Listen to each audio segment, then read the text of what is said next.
fly into Denver, and from there we go to all over eastern Colorado, South Dakota if we have to. Kansas, and maybe even eastern Kansas. And tomorrow we might head up to Nebraska. It looks like the storms are going to move north, maybe even into South Dakota.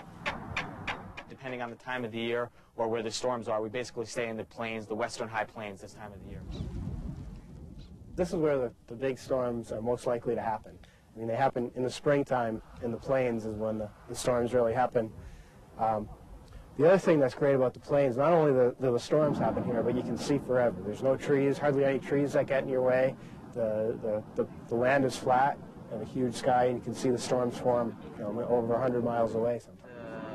TWX looks like Topeka. We were getting radar pictures of the storm itself as we were approaching it, and trying to learn from the radar pictures where the tornado may have been, how intense the storm was, and how we should approach the storm so that we're in a safe position to see the tornado. You watch them build and you start to learn the whole storm spins, and you start to learn like what conditions make the storm spin. The Weather Service Doppler radar indicated a severe thunderstorm 4 miles north of Belton, 31 miles south of Yankton, moving to the southeast at 30 We're miles. looking for those puffy cumulus clouds that you see pretty much every day, but eventually, with the right conditions, those grow into big thunderstorm clouds, which are called cumulonimbus clouds.